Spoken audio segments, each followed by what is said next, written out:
Hello everyone, welcome back to my YouTube channel Atil by Pooja.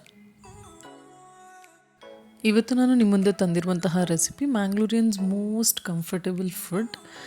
ಯಾವುದೇ ಸೀಸನಲ್ಲೂ ಇದು ತಿನ್ನೋಕ್ಕೆ ತುಂಬಾ ಚೆನ್ನಾಗಿರುತ್ತೆ. ಯಾರಿಗೆಲ್ಲ ಡ್ರೈ ಫಿಶ್ ಇಷ್ಟ, ಸೊ ಅವ್ರಿಗೆ ಇದೊಂಥರ ಸಿಂಪಲ್ಲಾಗಿ ಹಬ್ಬ ಅಂತಲೇ ಹೇಳ್ಬೋದು.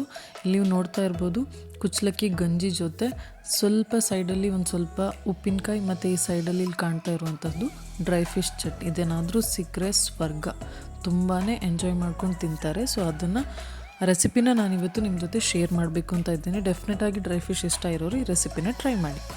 ಸೊ ಇಲ್ಲಿ ನಾನು ಹೇಳ್ದಾಗೆ ಡ್ರೈ ಫಿಶ್ ಚಟ್ನಿ ಮಾಡ್ತಿರೋದ್ರಿಂದ ಇಲ್ಲಿ ನಾನು ತೊಗೊಂಡಿರುವಂತಹ ಫಿಶ್ ಬಲ್ಯರ್ ಅಂತಾರೆ. Basically it's a type of shark.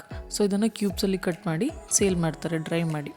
Next ಇಲ್ಲಿ ಚಟ್ನಿಗೆ ಬೇಕಾಗಿರುವಂತಹ ಇಂಗ್ರೀಡಿಯೆಂಟ್ಸ್ ನೋಡ್ಕೊಳ್ಳಿ. ಸೊ ಇಲ್ಲಿ ನಾನು ಡ್ರೈ ರೆಡ್ ಚಿಲ್ಲೀಸ್ ತೊಗೊಂಡಿದ್ದೀನಿ.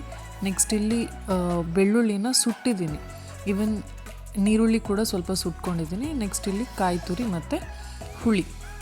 ಸೊ ಇಷ್ಟನ್ನು ನಾವಿವಾಗ ಮಿಕ್ಸಿ ಜಾರಲ್ಲಿ ಹಾಕ್ಕೊಂಡು ಇದನ್ನು ಚೆನ್ನಾಗಿ ಚಟ್ನಿ ಮಾಡ್ಕೋಬೇಕು.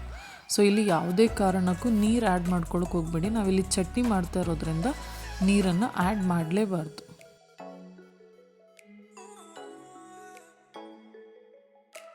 ನೆಕ್ಸ್ಟ್ ಇಲ್ಲಿ ಇವಾಗ ಉಪ್ಪು ಹಾಕೋಬೇಕು. ಚಟ್ನಿಗೆ ಉಪ್ಪು ಹಾಕಬೇಕಾದ್ರೆ ಒಂದು ವಿಷಯ ಸ್ವಲ್ಪ ಕಡಿಮೆನೇ ಇರಲಿ.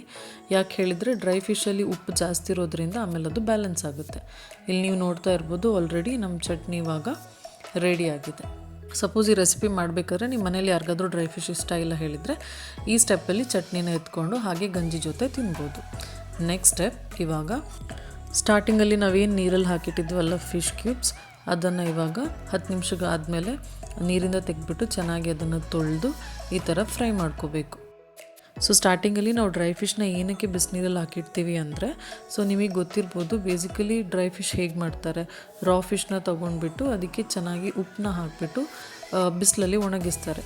ಸೊ ತುಂಬ ದಿನಗಳ ಕಾಲ ಅದು ಹಾಳಾಗದೆ ಉಳಿಲಿ ಅಂತ ಅದಕ್ಕೆ ತುಂಬಾ ಜಾಸ್ತಿ ಉಪ್ಪು ಹಾಕಿರ್ತಾರೆ. ಸೊ ಆ ಉಪ್ಪನ್ನು ಬ್ಯಾಲೆನ್ಸ್ ಮಾಡೋಕ್ಕೆ ನಾವು ಅದನ್ನು ಸ್ಟಾರ್ಟಿಂಗಲ್ಲಿ ಬಿಸಿನೀರಲ್ಲಿ ಹಾಕಿಡ್ತೀವಿ. ನೀವು ಬರೀ ಇದೇ ಫಿಶಲ್ಲಿ ಮಾಡಬೇಕಾ? ಇಲ್ಲ. ಸೊ ವೆರೈಟೀಸ್ ಆಫ್ ಹೇಗೆ ನಿಮಗೆ ನಾರ್ಮಲ್ ರಾ ಫಿಶ್ ಸಿಗುತ್ತೋ ಅದೇ ವೆರೈಟಿಲಿ ನಿಮಗೆ ಡ್ರೈ ಫಿಶ್ ಕೂಡ ತುಂಬಾ ವೆರೈಟೀಸ್ ಆಫ್ ಡ್ರೈ ಫಿಶ್ ಸಿಗುತ್ತೆ. ಸೊ ನೀವು ಯಾವುದೇ ಡ್ರೈ ಫಿಶ್ ಜೊತೆ ಕೂಡ ಈ ಚಟ್ನಿನ ಮಾಡ್ಬೋದು. ಸೊ ಇಲ್ಲಿ ನೋಡ್ತಾ ಇರ್ಬೋದು ಆಲ್ರೆಡಿ ಇವಾಗ ಡ್ರೈ ಫಿಶ್ನ ಸ್ವಲ್ಪ ಹೊತ್ಕೊಳ್ಕಲ್ಲ, ಅಂದರೆ ಫಾರ್ ಅರೌಂಡ್ 5 to 6 minutes ನಾನು ಅದನ್ನು ಚೆನ್ನಾಗಿ ಫ್ರೈ ಮಾಡ್ಕೊಂಡು ನಾವು ಊರಲ್ಲಿ ಇದನ್ನು ಕಟ್ಟಿಗೆ ಒಲೆ ಏನು ಬರುತ್ತಲ್ಲ ಅದರೊಳಗಡೆ ಹಾಕಿಬಿಟ್ಟು ಅದನ್ನು ಚೆನ್ನಾಗಿ ಸುಟ್ಟು ಕೂಡ ಚಟ್ನಿ ಮಾಡ್ತಾಯಿದ್ವಿ. ಸೊ ಇಲ್ಲಿ ಆ ಫೆಸಿಲಿಟಿ ಇಲ್ಲದೆ ಇರೋದ್ರಿಂದ ನಾವು ಫ್ರೈ ಮಾಡ್ತೀವಿ. ಸೊ ಇವಾಗ ಇಡೀ ಫುಲ್ ಕ್ಯೂಬ್ನ ನಾವು ಚಟ್ನಿಗೆ ಹಾಕೋಂಗಿಲ್ಲ, ಬಿಕಾಸ್ ನಮ್ಗೆ ಫ್ಲೇವರ್ ಬರೋಲ್ಲ. ಅದಕ್ಕೋಸ್ಕರ ಅದನ್ನು ಚೆನ್ನಾಗಿ ಕ್ರಷ್ ಮಾಡ್ಕೊಂಡು, ಅಥವಾ ಕೈಯಲ್ಲೇ ಏನಾದರೂ ಬಿಡ್ಸೋಕ್ಕಾದರೆ ಕೈಯಲ್ಲಿ ಕೂಡ ಬಿಡಿಸ್ಬೋದು ಬರೀ ಫಿಶ್ನ.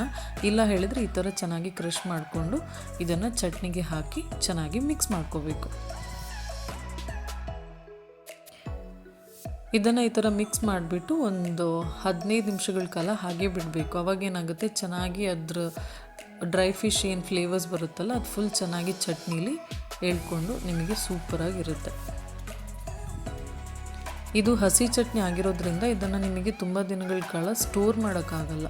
ಬಟ್ ಇದೇ ಚಟ್ನಿನ ನೀವೇನಾದರೂ ಫಸ್ಟ್ ರೋಸ್ಟ್ ಮಾಡಿಕೊಂಡು ನೆಕ್ಸ್ಟ್ ಈ ಥರ ಮೀನನ್ನ ಆ್ಯಡ್ ಮಾಡಿಕೊಂಡ್ರೆ ಅದು ಆವಾಗ ಡ್ರೈ ರೋಸ್ಟ್ ಆಗಿರೋ ಚಟ್ನಿ ಆಗುತ್ತೆ. ಅದನ್ನು ಬೇಕಾದರೆ ನೀವು ಸ್ವಲ್ಪ ದಿನಗಳ ಕಾಲ ಸ್ಟೋರ್ ಮಾಡ್ಬೋದು. ಸೊ ಇಲ್ಲಿ ನಮ್ಮದು ಕಂಫರ್ಟೇಬಲ್ ಫುಡ್, ಆವಾಗಲೇ ನಾನು ಹೇಳಿದಾಗೆ ಮ್ಯಾಂಗ್ಳೂರಿಯನ್ಸ್ ಮೋಸ್ಟ್ ಕಂಫರ್ಟ್ ಫುಡ್ ಗಂಜಿ, ಚಟ್ನಿ, ಪಿಕ್ಕಲ್. ನಿಮಗಿವಾಗ ಹೇಗೆ ಮಾಡೋದು ಅಂತ ತಿಳಿದಿದೆ. ಡೆಫಿನೆಟಾಗಿ ಯಾವತ್ತಾದರೂ ಏನಾದರೂ ಲೈಟಾಗಿ ತಿನ್ನಬೇಕು ಅಂತ ಅನ್ನಿಸ್ದಾಗ ಇದನ್ನು ಡೆಫಿನೆಟಾಗಿ ಟ್ರೈ ಮಾಡಿ, ತುಂಬಾ ಚೆನ್ನಾಗಿರುತ್ತೆ. ನೀವು ತುಂಬಾ ಇಷ್ಟಪಡ್ತೀರಾ. ಟ್ರೈ ಮಾಡಿ ರೆಸಿಪಿ ಹೇಗಿತ್ತು ಅಂತ ಕಮೆಂಟ್ ಬಾಕ್ಸಲ್ಲಿ ತಿಳಿಸಿ. ನಿಮಗೆ ಡ್ರೈ ಫಿಶ್ ಇಷ್ಟ ಇಲ್ಲ ಹೇಳಿದರೆ ಬರೀ ಚಟ್ನಿ ಕೂಡ ಈ ಥರ ಗಂಜಿ ಜೊತೆ ತಿನ್ಬೋದು, ತುಂಬಾ ಚೆನ್ನಾಗಿರುತ್ತೆ ಆ್ಯಂಡ್ ಹೆಲ್ದಿಯಾಗಿರುತ್ತೆ. ಸೊ ವಿಡಿಯೋನ ಲೈಕ್ ಮಾಡಿ, ಶೇರ್ ಮಾಡಿ, ಸಬ್ಸ್ಕ್ರೈಬ್ ಮಾಡಿ. Thank you for watching.